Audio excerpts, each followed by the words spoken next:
അനാവശ്യ കണ്ടന്റുകൾ ഉണ്ടാക്കണ്ടല്ലോ, ബോറടിപ്പിക്കണ്ടല്ലോ, അതാണ് last option. അപ്പോൾ ആ ഒരു പരിപാടിയാണ് ഞാനിപ്പോൾ എല്ലാവർക്കും സജസ്റ്റ് ചെയ്യുള്ളൂ. നല്ലൊരു വണ്ടിയാണ്, വലിയ കുഴപ്പമില്ലാത്ത ഡീലിലും കിട്ടി. ഒരു മാസം കൂടെ കഴിഞ്ഞാൽ എനിക്ക് 6 മാസമാവും, പിന്നെ നേരെ എനിക്ക് PNBക്ക് വെക്കാം. ഒന്ന് ജോലിക്ക് സ്റ്റിൽ മടുപ്പുണ്ട്. അപ്പോൾ എല്ലാവർക്കും നമസ്കാരം. സ്റ്റീഗൻ റേസിൻ്റെ മറ്റൊരു വീഡിയോയിലേക്ക് സ്വാഗതം. അപ്പോൾ നമ്മുടെ ചാനൽ സബ്സ്ക്രൈബ് ചെയ്യാത്തവർ ആരെങ്കിലും ഉണ്ടെങ്കിൽ സബ്സ്ക്രൈബ് ചെയ്യുക, നമ്മുടെ ബെല്ലൈക്കൺ ഒന്ന് പ്രസ് ചെയ്യുക. അപ്പോൾ കുറച്ച് നാളായി, ഏതാണ്ട് ഒരു മാസത്തോളമായി ഞാൻ വീഡിയോ ചെയ്തിട്ട്. അതിനകത്ത് വേറെ പ്രത്യേകിച്ച് കാരണങ്ങളൊന്നുമില്ല. ക്ലിയറായിട്ട് പറയുകയാണെങ്കിൽ അനാവശ്യ കണ്ടൻറ്റുകൾ ഉണ്ടാക്കണ്ടല്ലോ, ബോറടിപ്പിക്കണ്ടല്ലോ എന്നുള്ള കാരണങ്ങൾ കൊണ്ട് തന്നെയാണ് വീഡിയോ ചെയ്യാഞ്ഞത്. അതായത് നമ്മൾ സ്റ്റുഡൻസുമായിട്ട് ബന്ധപ്പെട്ടുള്ള വീഡിയോസ് ആണ് നമ്മളിവിടെ വന്നപ്പോൾ ചെയ്തിരുന്നത്. അപ്പം അതിങ്ങനെ ചെയ്ത് വന്ന് കുറേ കാര്യങ്ങളൊക്കെ വീഡിയോ ചെയ്ത് കഴിഞ്ഞിരുന്നു ഒരു 2 വർഷത്തിനുള്ളിലായിട്ട് തന്നെ. അതുകൊണ്ടാണ് ഞാൻ പിന്നെ വേറെ എന്തെങ്കിലും ഇത് വരട്ടെ, ഇപ്പോൾ സ്റ്റുഡൻസിൻ്റെ തള്ളലൊക്കെ ഇച്ചിരി കുറഞ്ഞു, അതുകൊണ്ടൊക്കെ ആയിരുന്നു വീഡിയോ ചെയ്യാത്തത്. ഓക്കെ, അപ്പം എന്തായാലും ഇപ്പോൾ തംബ്നെയിൽ കണ്ടിരിക്കുന്ന പോലെ ഇവിടുന്ന് ഇനി PR കിട്ടാതെ തിരിച്ചു പോകേണ്ടി വരുമോ, അതെയോ ഇപ്പം ഉള്ളവർ ഇനി വരുന്നവരുടെ അവസ്ഥ എന്താണ്, ഇപ്പോഴത്തെ ഇവിടെ ഒരു സാഹചര്യം എന്താണ് എന്നൊക്കെ ഒന്ന് പറയാൻ വേണ്ടിയിട്ടാണ്. അപ്പോൾ അതിൻ്റെ പ്രധാനമായിട്ട് നേരത്തെയൊക്കെ നമ്മൾ പറയുമായിരുന്നു, ഇപ്പോൾ നമ്മുടെ കോഴ്സ് കഴിഞ്ഞിട്ട് 1 ഇയർ B ലെവൽ ചെയ്തിട്ട് പിന്നെ പ്രോവിൻസ് മാറണമെങ്കിൽ മാറാം, അല്ലെങ്കിൽ വേണ്ട എവിടെയാണ് നല്ല PNB പ്രോഗ്രാം അങ്ങനെയൊക്കെ നോക്കി മാറാം എന്നൊക്കെ ഞാൻ പറയുമായിരുന്നു. ഇപ്പോൾ ശരിക്കും പറഞ്ഞാൽ ഉള്ളൊരു സാഹചര്യം എന്ന് പറഞ്ഞാൽ ഒന്ന് ജോലിക്ക് സ്റ്റിൽ മടുപ്പുണ്ട്. ജോലി കിട്ടാൻ ഇപ്പോഴും പാടാണ്. ഇപ്പോൾ വെറുതെ വന്ന് നിൽക്കുന്ന ഒരാൾക്ക് ഒരു ജോലി പുതിയതായിട്ടൊന്ന് കിട്ടണമെങ്കിൽ റെഫറൻസ് വെച്ച് പോലും, അതായത് ഇപ്പോൾ ഒരു റെഫറൻസിൽ തന്നെ കയറാൻ കുറേ പേര് നിൽക്കുന്ന ഒരു അവസ്ഥയുണ്ട്. അപ്പോൾ അതാണ് നിലവിലെ ജോലിയുടെ ഒരു സാഹചര്യം. എന്നാൽ ഇപ്പം ഈ പറഞ്ഞ പോലെ കുറച്ച് എക്സ്പീരിയൻസ് ഒക്കെ ആയിട്ടുള്ളവർക്ക് വേറൊരു ജോലിയിലേക്ക് ചാടാൻ അത്ര വലിയ സീനൊന്നുമില്ല. അങ്ങനെയൊക്കെ ഓപ്ഷൻസൊക്കെ ഉണ്ട്. ഓക്കെ, അപ്പോൾ PRൻ്റെ കാര്യം പറയുകയാണെങ്കിൽ കറൻ്റ്ലി ഞാനിപ്പം നമ്മുടെ സ്റ്റഡി പെർമിറ്റ് കഴിഞ്ഞിട്ട് നമ്മൾ 3 ഇയർ വർക്ക് പെർമിറ്റിൻ്റെ എക്സ്റ്റൻഷൻ, പോസ്റ്റ് ഗ്രാജുവേറ്റ് വർക്ക് പെർമിറ്റിൻ്റെ എക്സ്റ്റൻഷനിലെ 3 കൊല്ലത്തിലെ എൻ്റെ ഏതാണ്ട് ഒരു കൊല്ലത്തോളം കഴിഞ്ഞിട്ടുണ്ട്. അപ്പോൾ ഞാൻ ഇപ്പം ഒരു നോക്ക് B വരുന്ന ജോലിയുള്ള ഒരു സ്ഥലത്താണ്. അതായത് ഞാൻ നേരത്തെ ജോലി ചെയ്തിരുന്ന ഫോർക്ലിഫ്റ്റിൻ്റെയൊക്കെ ബാറ്ററി മാനുഫാക്ചർ ചെയ്യുന്നൊരു കമ്പനിയിലാണ്. അപ്പോൾ അവിടെ തന്നെ ഇപ്പോൾ 1 ഇയർ കഴിഞ്ഞ് ഞാൻ അസംബ്ലർ, ഇലക്ട്രോണിക് അസംബ്ലർ എന്നുള്ളൊരു പൊസിഷനായിരുന്നു. ഇപ്പോൾ അത് കഴിഞ്ഞിട്ട് ക്വാളിറ്റി കൺട്രോൾ എന്നൊരു ചെറിയൊരു പ്രൊമോഷൻ പരിപാടിയൊക്കെ കിട്ടിയിട്ടുണ്ട്. കൊള്ളാം, അതൊക്കെ കാര്യങ്ങളൊക്കെ നന്നായിട്ട് തോന്നുന്നു. അപ്പോൾ എൻ്റെയും ഒരു ഉദ്ദേശം ഇരുന്നിരുന്നത് നമ്മൾ 1 ഇയർ ആകുമ്പോഴത്തേക്കും ഒന്ന് നോക്കിയിട്ട് എന്തായാലും 1 ഇയർ B ലെവൽ എടുക്കുക, അത് കഴിഞ്ഞൊന്ന് നോക്കിയിട്ട് മാറാമെന്നുള്ളതായിരുന്നു. പക്ഷേ പരിതാപകരം എന്ന് പറയട്ടെ, നമ്മുടെ ഇപ്പോൾ പല പ്രോവിൻസുകളിലെയും പ്രോഗ്രാംസ് എല്ലാം മാറ്റി തുടങ്ങി. ഇപ്പം എല്ലാവരും ഓരോ ഇത് കഴിയുമ്പോഴത്തേക്ക് പ്രിൻസ് എഡ്വേർഡ്, നോവാസ്കോഷ്യ, ആൽബർട്ട, സസ്കച്ചുവാൻ അവിടെ ഇവിടെയൊക്കെ ആയിട്ട് എല്ലാവരും പോകാൻ നിൽക്കുക. ന്യൂ ബ്രൗൺസിക്ക് അടക്കം എല്ലാവരും പോകാൻ നിൽക്കുക. അപ്പോൾ ഇപ്പോഴത്തെ പെട്ടെന്നൊരു സംഭവം കുറച്ച് മാസങ്ങൾക്ക് മുന്നേ സംഭവിച്ചത്, ഇവിടുത്തെ എല്ലാം PNB പ്രോഗ്രാംസ് എടുത്തങ്ങോട്ട് പല സമയത്തായിട്ട് അവിടുത്തെ റൂളിംഗ് പരിപാടി എടുത്തങ്ങോട്ട് കളഞ്ഞു. അപ്പോൾ ഉണ്ടാകുന്ന പ്രശ്നം എന്താണെന്ന് വെച്ചാൽ, ഈ ഒരു PNB ഓപ്ഷൻ വെച്ച് അവിടെ പോയി ജോലി ചെയ്തുകൊണ്ടിരിക്കുന്നവർ അതിന് ഏതാണ്ട് എലിജിബിൾ ആകുന്ന അല്ലെങ്കിൽ അപ്ലൈ ചെയ്യാനാവുന്ന ഒരു സമയമാകുമ്പോഴത്തേക്കും കുറേ പേർ അപ്ലൈ ചെയ്ത് കിട്ടി, അപ്രൂവൽ വന്ന് PRൻ്റെ പ്രോസസ്സിംഗ് ഒക്കെ നടക്കുന്നു. ബാക്കി ചിലർക്കൊക്കെ ഇപ്പം ഒരു മാസം കൂടെ കഴിഞ്ഞാൽ എനിക്ക് 6 മാസമാവും, പിന്നെ നേരെ എനിക്ക് PNBക്ക് വെക്കാം എന്നുള്ളൊരവസ്ഥ നിന്നപ്പോഴായിരിക്കും പലരുടെയും പോയത്.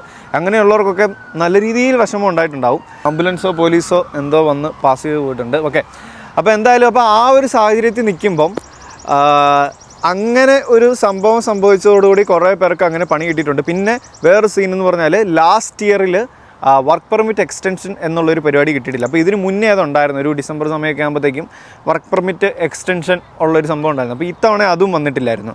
അപ്പോൾ എന്താ സംഭവിച്ചതെന്ന് വെച്ചാൽ ഓൾറെഡി PR കിട്ടാത്തവരുടെ എണ്ണം ആ ഒരു ഇയറിലേയും കൂടെ നേരെ കൂടി. അതായത് അവരുടെ വർക്ക് പെർമിറ്റ് ഏതാണ്ട് തീർന്നു നിൽക്കുന്ന ഒരു സാഹചര്യത്തിലേക്ക് എത്തി.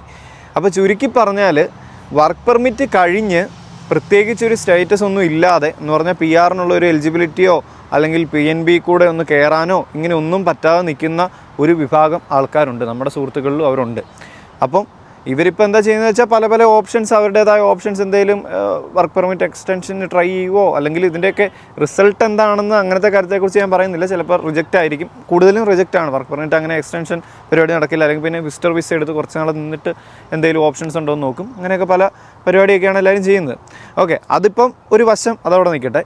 അപ്പം ഞാൻ പറയുന്നത് എന്താണെന്ന് വെച്ചാൽ, നമ്മൾ PR കിട്ടാനുള്ള ഇപ്പോഴത്തെ ഒരു ഓപ്ഷൻ എന്താണ്, അല്ലെ തിരിച്ച് വരേണ്ട വരുമോ എന്നുള്ളൊരു കാര്യത്തെക്കുറിച്ചുള്ള മറുപടിയായിട്ട് ഞാൻ നേരത്തെ 1 ഇയർ കഴിഞ്ഞ് എങ്ങോട്ടേലും പോകണമെന്ന് പറയുന്നതിൽ ഉപരിയായിട്ട് ഞാനിപ്പോൾ പറയുന്നത് ഒണ്ടാറിയോയ്ക്ക് പ്രയോറിറ്റി കൊടുത്താണ് കേട്ടോ ഞാൻ സംസാരിക്കുന്നത്. അപ്പോൾ ഒണ്ടാറിയോയിലുള്ളവർക്ക് ഇപ്പം എൻ്റെ ഒരു ഇത് വയ്ക്കുകയാണെങ്കിൽ എനിക്ക് നാട്ടിലെ ആ ഒരു എക്സ്പീരിയൻസ് കണക്ക് കൂട്ടി, ചേട്ടൻ്റെ PR-ൻ്റെ പോയിൻ്റ് കണക്ക് കൂട്ടി, അതുപോലെ നാട്ടിൽ ഡിഗ്രി പഠിച്ചതിൻ്റെ കണക്ക് കൂട്ടി, ഇങ്ങനെയൊക്കെ വെച്ച് കഴിഞ്ഞ് ഇതിപ്പം ഈ ചേട്ടൻ്റെ PR സംഭവമൊക്കെ ഇല്ലെന്നുള്ളത് തന്നെ അങ്ങ് വെക്ക്. അല്ലാതെ തന്നെ അത്യാവശ്യം നാട്ടിലൊരു എക്സ്പീരിയൻസും പിന്നെ അവിടെ ഡിഗ്രി ചെയ്തുമൊക്കെ വന്നവർക്ക് ഒരു 1 ഇയർ B ലെവൽ എന്നല്ലാതെ 2 ഇയർ B ലെവലിന് വേണ്ടി ശ്രമിച്ചു കഴിയുമ്പോഴത്തേക്ക് ആവശ്യത്തിന് IELTSൻ്റെ സ്കോറും കിട്ടിക്കഴിഞ്ഞാൽ, അത് IELTS സ്കോർ ഒരു കുഴപ്പമില്ലാത്തൊരു സ്കോർ നമ്മൾ എടുത്തു കഴിഞ്ഞാൽ എങ്ങനെ പോയാലും ഒരു 490 റേഞ്ചിലൊക്കെ മാക്സിമം ചെന്ന് നിൽക്കത്തുള്ളൂ. അല്ലെങ്കിൽ എന്തായാലും 500 താഴെ ആ ഒരു ലെവലിൽ നിൽക്കുകയുള്ളൂ. പിന്നെ അല്ലെങ്കിൽ IELTS അതുപോലെ സ്കോർ ആയിരിക്കണം. ഇത് തന്നെ IELTSന് അത്യാവശ്യം നല്ലൊരു സ്കോർ വെച്ചിട്ടാണ് ഞാൻ പറഞ്ഞ ഒരു 490 500. ഓക്കെ, അപ്പോൾ അങ്ങനത്തെ ഒരു ഓപ്ഷൻ ഉള്ളവർ എന്തായാലും 2 ഇയർ B ലെവലിന് വേണ്ടി ശ്രമിക്കുന്നതിൻ്റെ ഇടയ്ക്ക് ഇപ്പം ഇതുവരെ നമ്മുടെ പ്രൊവിൻസ് മാറിപ്പോയവരിൽ പലരും ഇപ്പം IELTS 1 എഴുതി ജസ്റ്റ് ഒരു ട്രൈ നടത്തി അല്ലെങ്കിൽ 2 ട്രൈ നടത്തി കിട്ടുന്നത് കിട്ടി, അങ്ങനത്തെ ഒരു പരിപാടി ആയിരിക്കും. അങ്ങനെയല്ലാതെ നമ്മൾ നാട്ടിൽ നിന്ന് ഇങ്ങോട്ട് കയറി പോരാൻ നേരം എങ്ങനെയാണോ IELTS പഠിച്ചത് എന്നുള്ളൊരു രീതിക്ക് IELTS ഇരുന്ന് അത്യാവശ്യം നല്ലപോലെ പ്രിപ്പയർ ചെയ്യുക, നല്ലപോലെ പ്രാക്ടീസ് ചെയ്ത് ജനറൽ എക്സാം എഴുതി കിട്ടാവുന്നതിൻ്റെ മാക്സിമം സ്കോർ മേടിച്ച് ഈ സാധനം സ്കോർ എന്തേരം കയറ്റാൻ പറ്റുമോ അത്രയും കയറ്റാൻ നോക്കുക. അതുപോലെ 2 ഇയർ ഇതുപോലെ നമ്മുടെ B ലെവലും വർക്ക് ചെയ്യുക. അപ്പോൾ നിങ്ങൾക്ക് ഉണ്ടാകുന്ന ഗുണങ്ങൾ എന്താണെന്ന് വെച്ചാൽ, നമ്മൾ നേരത്തെയൊക്കെ നമ്മൾ 1 ഇയർ ഇത് ചെയ്യുന്നു പിന്നെ നേരെ ഒരു സ്ഥലം തപ്പി പോകുന്നു എന്ന് പറയുന്ന ഒരു പരിപാടി ആകുമ്പോഴത്തേക്കും നമ്മുടെ ആ ജോലിയിൽ നമുക്കൊരു പ്രൊമോഷനോ പരിപാടിയൊന്നുമില്ല. ഇതിപ്പോൾ 2 ഇയർ നമ്മൾ നിൽക്കുകയാണെങ്കിൽ നമുക്ക് എന്തെങ്കിലും അവിടുത്തെ നമുക്ക് വളരാൻ പറ്റുന്ന സാഹചര്യമാണെങ്കിൽ അതിൻ്റെ ബെനിഫിറ്റ്സും കാര്യങ്ങളൊക്കെ ഉണ്ടാവും. അതുപോലെ തന്നെ ഈ കാര്യങ്ങളും പാരലലി നടക്കുമെങ്കിൽ അത് ചെയ്യാം. അപ്പോൾ 2 ഇയർ കഴിഞ്ഞ് സാഹചര്യം മോശമാണ്, പ്രത്യേകിച്ച് സ്കോറിലും ഒന്നും മാറ്റമില്ല എന്നുള്ളൊരു സംഭവമാണെങ്കിൽ 2 ഇയർ B ലെവൽ അവിടെ വെച്ചുകൊണ്ട് തന്നെ നമുക്കിനി മൂവ് ചെയ്യാം. അതാണ് ലാസ്റ്റ് ഓപ്ഷൻ. അപ്പോൾ ആ ഒരു പരിപാടിയാണ് ഞാനിപ്പോൾ എല്ലാവർക്കും സജസ്റ്റ് ചെയ്യുള്ളൂ. പിന്നെ കയറുമ്പോൾ തന്നെ ഇതിപ്പോൾ ഞാൻ പറയുന്നത് നോർമൽ എക്സ്പ്രസ് എൻട്രി ക്രൈറ്റീരിയയിലാണ് പറഞ്ഞത്, 2 വർഷം B ലെവൽ IELTS പരിപാടിയൊക്കെ. ഇനി അതല്ലാത്തൊരു ഓപ്ഷൻ എന്ന് പറഞ്ഞാൽ ഒണ്ടാറിയോ PNBയുടെ പല ഓപ്ഷൻസാണ്. ഇവിടെ RNIP, അതുപോലെ ഏതൊക്കെ PNB ഇപ്പോൾ ഒണ്ടാറിയോ ഗ്രാജുവേറ്റ് ആയിട്ടുള്ള 2 വർഷത്തിലെ ഏതെങ്കിലും ഓപ്ഷൻസ് സമ്മതിക്കുകയല്ല തീർന്ന്. അപ്പോൾ ഇങ്ങനത്തെ നമ്മൾ ഓപ്ഷൻസൊക്കെയാണ് പിന്നീട് ഒരു സൈഡ് വരുന്നത്.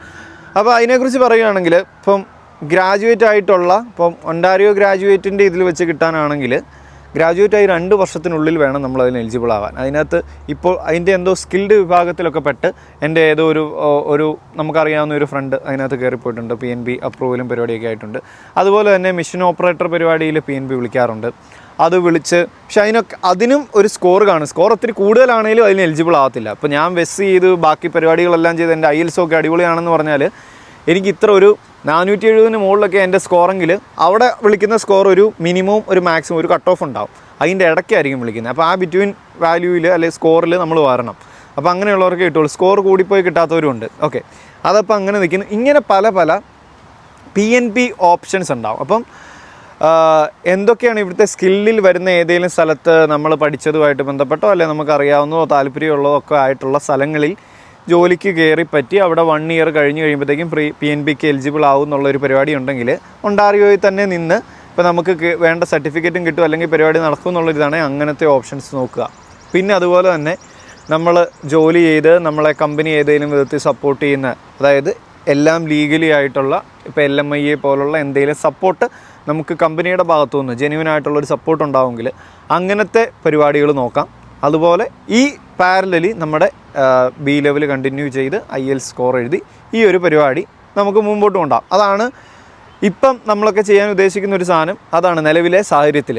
അതുപോലെ തന്നെ ഇനി അതല്ലെങ്കിൽ ഇപ്പം ആൽബർട്ടയിലെ പ്രോഗ്രാംസ് നേരത്തെ എനിക്കൊന്നൊരു ജാനുവരി സമയത്തൊക്കെ അവിടെ കൊടുത്തിരുന്ന റൂറലിലെ പ്രോഗ്രാമൊക്കെ എടുത്തു മാറ്റിയായിരുന്നു. അത് വീണ്ടും തിരിച്ചു വന്നിട്ടുണ്ട് എന്നാണ് നമ്മൾ അറിഞ്ഞിരിക്കുന്നത്. അപ്പം അത് ഏതാണ്ട് ജൂൺ 3 അങ്ങനെ എന്തോ ആണ് അതിൻ്റെ ഒരു അപ്ഡേറ്റ് ഉണ്ടാക്കുന്നത്. ഇതെല്ലാം നമുക്ക് ഓൺലൈനിൽ ലഭ്യമാണ്, എല്ലാം കാണാൻ പറ്റും.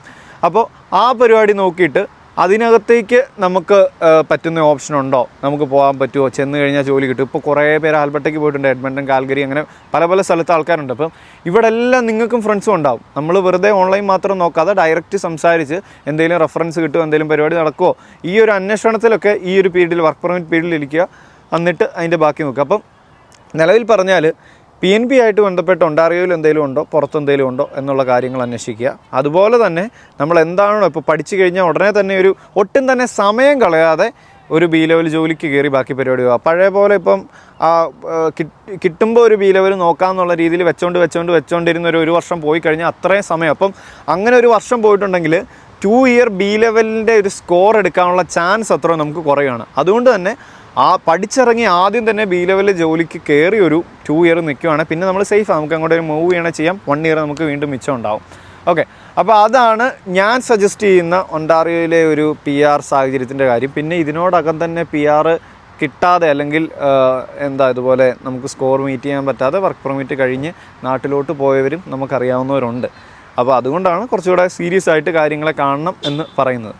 ഓക്കെ, അപ്പം ഈ ഓപ്ഷൻസാണ് നമ്മുടെ ഒണ്ടാറിയോയിൽ ഏതെങ്കിലും PNB നടക്കുമെന്ന് നോക്കുക. പിന്നെ നമ്മുടെ റൂറൽ ഇപ്പം ഒണ്ടാറിയോയിൽ RNIP വരുന്നതാണ്, നമ്മുടെ സഡ്ബറി, അതുപോലെ നോർത്ത് ബേ, ഇങ്ങനെയുള്ള സൂസൻ മേരി, ഇങ്ങനെ കുറച്ച് സ്ഥലങ്ങളുണ്ട്. എനിക്ക് 5 സ്ഥലമോ മറ്റോ ആണ് ഒണ്ടാറിയോയിലെ ഇതിനകത്ത് സിറ്റീസിനകത്ത് വരുന്നത്. ഓക്കെ, അപ്പോൾ അങ്ങനത്തെ സ്ഥലങ്ങളിൽ പോയി ഇപ്പോൾ കോഴ്സ് ചെയ്ത് കഴിയാതെ നമ്മളിപ്പം വേറൊരു സ്ഥലത്തു നിന്ന് ചെല്ലുവാണെങ്കിൽ 1 ഇയർ എക്സ്പീരിയൻസുമായിട്ട് ചെന്നിട്ട് അവിടുത്തെ കമ്മ്യൂണിറ്റീസിൻ്റെ സർട്ടിഫിക്കറ്റ് മേടിച്ച് അങ്ങനെ കുറച്ച് പ്രോസസ്സാണ് അതിൻ്റെ അകത്തുള്ളത്. അപ്പം ഇങ്ങനെയൊക്കെ കുറച്ച് പരിപാടികൾ ഇതിൻ്റെ ഇടയ്ക്കെല്ലാം നടക്കുന്നുണ്ട്. അപ്പോൾ നമ്മൾ കുറേയും കൂടെ അന്വേഷിക്കുക, ഇങ്ങനത്തെ കാര്യങ്ങൾ ചെയ്യുക. എന്തായാലും സിമ്പിളായിട്ട് പറയാനുള്ളത്, നമ്മൾ കോഴ്സ് കഴിഞ്ഞ് ഉടനെ നേരെ ഒരു പ്രോവിൻസിലേക്ക് പോവുക, അവിടെ PR നോക്കുക എന്നുള്ളൊരു പരിപാടി വിട്ടിട്ട് കുറച്ചുകൂടെ ഇപ്പം നമുക്കൊരു നല്ല ജോലി കിട്ടുമെങ്കിൽ അത് കിട്ടി അതിൽ നിന്ന് എക്സ്പീരിയൻസ് മേടിച്ച് അടുത്ത ഡിസിഷനിലേക്കൊക്കെ നമ്മൾ പോവുക. അപ്പോൾ അങ്ങനത്തെ കാര്യങ്ങളൊക്കെ ഒന്ന് ശ്രദ്ധിക്കുക. ഓക്കെ, അതൊക്കെയാണ് സിമ്പിളായിട്ട് പറഞ്ഞാൽ PR കിട്ടുമോ കിട്ടിയില്ലയോ എന്നുള്ളൊരു കാര്യത്തെക്കുറിച്ച് പറയാനുള്ളത്. അപ്പം ഈ ഒരു പ്രോസസ്സ് ഇവിടെ ഉള്ളവരാണെങ്കിലും ഒക്കെ കണ്ടിന്യൂ ചെയ്യുക. പിന്നെ അതുപോലെ തന്നെ ഇനി ഇങ്ങോട്ട് വരുന്നവർക്കുള്ള സംഭവം എന്ന് പറഞ്ഞാൽ പല മാറ്റങ്ങളാണ് പുതിയ സ്റ്റുഡൻസിന്. ഇപ്പോൾ UK പോലെ ഇവിടെ വന്ന് ഇപ്പോൾ 1 ഇയറോ 3 ഇയറോ എത്രയാണെന്ന് വെച്ചാൽ പഠിച്ചു കഴിഞ്ഞിട്ടുള്ള ഒരു 1 ഇയർ പീരീഡ് ഉണ്ടാകും. ആ ഒരു പീരീഡിനിടയ്ക്ക് നമ്മൾ നമ്മുടെ പഠിച്ച ഫീൽഡുമായിട്ട് ബന്ധപ്പെട്ട് ഇവിടുത്തെ ഡിമാൻഡ് സ്കീമിൽ വരുന്ന പോലത്തെ ഒരു ജോലി, അതായത് കൃത്യം ഒരു ക്രൈറ്റീരിയ ഉണ്ടാവും. ആ ക്രൈറ്റീരിയ മീറ്റ് ചെയ്യുന്ന പോലെ ഒരു ഓഫർ ലെറ്റർ കിട്ടി. ആ ഓഫർ ലെറ്ററും നമ്മളൊരു ജനറൽ ഐൽസും ഒക്കെ എഴുതിയിട്ടേ നമുക്ക് വർക്ക് പെർമിറ്റിന് വെക്കാൻ പറ്റുള്ളൂ എന്നുള്ളൊരു സംഭവം പുതിയതായിട്ട് കൊണ്ടുവരാൻ പോകുന്നു എന്നൊക്കെ നമ്മളിങ്ങനെ പല പുതിയ വാർത്തകൾ കേൾക്കുന്നുണ്ട്. അതായത് പുതിയതായിട്ട് വരുന്ന സ്റ്റുഡൻസിന് കുറച്ചുകൂടെ ഒന്ന് റെഗുലേറ്റ് ചെയ്യുന്ന ഒരു പരിപാടിയിലുള്ള പുതിയ പ്ലാനുകളൊക്കെ കാണുന്നുണ്ട്. പക്ഷേ നോക്കിയിട്ടിപ്പം പ്രിൻസ് എഡ്വേർഡ് പോലെയുള്ള സ്ഥലത്തൊക്കെ ഇപ്പോൾ അവിടെയൊക്കെ പോയിൻറ്റ് സിസ്റ്റമാണ്. ഇപ്പോൾ PNBക്ക് പോലും അവിടെ ഒരു പോയിൻറ്റ് സിസ്റ്റം ഉണ്ടാക്കിയിട്ടുണ്ട്. അപ്പോൾ ആ പോയിൻറ്റ് സിസ്റ്റത്തിൽ നമുക്ക് എത്താൻ വേണ്ടിയിട്ട് നമ്മൾ ഇവിടുന്ന് ഒരു 1 ഇയർ എക്സ്പീരിയൻസുമായിട്ട് ചെല്ലുന്നതിലും ഇപ്പോൾ നമ്മളിപ്പോൾ അവിടുത്തെ ഒരു കോളേജ് കോഴ്സ് പഠിച്ചിട്ടാണ് നമ്മൾ ഇതിന് അപ്ലൈ ചെയ്യുന്നതെങ്കിൽ, അല്ലെങ്കിൽ ഇപ്പോൾ നോവാസ് കോഴ്സ് ചെല്ലുമ്പോൾ അവിടുത്തെ കോളേജ് പഠിച്ചിട്ടാണ് നമ്മൾ അപ്ലൈ ചെയ്യുമ്പോഴത്തേക്കും നമുക്ക് അവിടെ പഠിച്ചതിൻ്റെ കുറച്ച് പോയിൻ്റ് കൂടെ കിട്ടും. അപ്പോൾ ഇങ്ങനത്തെ കുറേ മാറ്റങ്ങളുണ്ട്. അവിടുത്തെ എക്സ്പീരിയൻസിന് വേറെ പോയിൻ്റ് ഉണ്ട്. അപ്പോൾ അങ്ങനത്തെ കുറച്ച് മാറ്റങ്ങളൊക്കെ ഉണ്ട്. അപ്പോൾ അതൊക്കെയാണ് ഇതിൻ്റെ ഒരു സംഭവങ്ങൾ. അപ്പോൾ ഇത്രയൊക്കെയാണ് PR കിട്ടുകയില്ലയോ എന്നുള്ളൊരു ചോദ്യത്തിന്. അപ്പോൾ നമ്മളെക്കൊണ്ട് പറ്റുന്ന പ്രോസസ്സ് ചെയ്യുക, എന്തൊക്കെയാണോ ചെയ്യാനുള്ളത് അത് കറക്റ്റായിട്ട് ചെയ്യുക. കൃത്യസമയത്ത് ബസ്സും IELTSഉം ഒക്കെ എഴുതി അല്ലെങ്കിൽ അതിൻ്റെ പ്രോസസ്സിംഗ് ഒക്കെ നടത്തി എല്ലാം ക്ലിയറാക്കി പ്രൊഫൈൽ ക്രിയേറ്റ് ചെയ്ത് ഇരിക്കുക. എന്തെങ്കിലും പുതിയ അപ്ഡേറ്റ്സ് ഗവൺമെൻറ്റിൻ്റെ ഭാഗത്തു നിന്ന് എന്തെങ്കിലുമൊക്കെ സ്കീമുകളോ കാര്യങ്ങളോ പോയിൻ്റ് കുറഞ്ഞോ എക്സ്പീരിയൻസ് ക്ലാസ്സിലൊക്കെ കോൾ വരുമെന്നൊക്കെ കേൾക്കുന്നു. അപ്പോൾ അങ്ങനത്തെ പരിപാടിയൊക്കെ ഉണ്ടെങ്കിൽ അതിനൊക്കെ വെയിറ്റ് ചെയ്തിരുന്ന് നമ്മുടെ പരിപാടികളൊക്കെ നടത്തി എന്തായാലും സെറ്റ് ചെയ്തിരിക്കുക. അപ്പോൾ അത്രയൊക്കെയാണ് നമ്മുടെ ഒരു ഓപ്ഷൻസ്. ഓക്കെ, അപ്പോൾ ഇത്രയൊക്കെയാണ് ഈ വീഡിയോ. ഇനി എന്തെങ്കിലും സംശയങ്ങൾ, അപ്പോൾ ഞാൻ എന്താ വീഡിയോ ചെയ്യാത്തതെന്നൊക്കെ പറഞ്ഞ് കുറച്ച് കമൻസ് ഒക്കെ ഉണ്ടായിരുന്നു. പിന്നെ അതുപോലെ തന്നെ ഒരു കാര്യം പറയാൻ വിട്ടുപോയി, നമ്മൾ വണ്ടിയൊക്കെ ഒന്ന് അപ്ഗ്രേഡ് ചെയ്തായിരുന്നു. നമ്മുടെ മഞ്ഞവണ്ടി സെലിക്ക വിറ്റിട്ട് നമ്മളൊരു ക്ലാസ്സിലേക്ക് E300ലേക്ക് മാറിയിട്ടുണ്ട്. 2009 മോഡൽ. ഈ ഫേസ് എനിക്ക് ഭയങ്കര ഇഷ്ടമാണ്. അപ്പം ആ ഇതിലെ ഒരു ലാസ്റ്റ് വണ്ടിയാണ്, നല്ലൊരു വണ്ടിയാണ്, വലിയ കുഴപ്പമില്ലാത്ത ഡീലിലും കിട്ടി. അപ്പോൾ അങ്ങനെ നമ്മൾ എടുത്താണ്. അപ്പോൾ ഇതിൻ്റെ ഒരു വിശദമായിട്ടുള്ള വീഡിയോ നമ്മൾ അടുത്തൊരു വീഡിയോ കാണുന്നതാണ്. ഓക്കെ, അപ്പോൾ എല്ലാവർക്കും ബൈ. മറ്റൊരു അടിപൊളി എപ്പിസോഡിൽ വീണ്ടും കാണാം.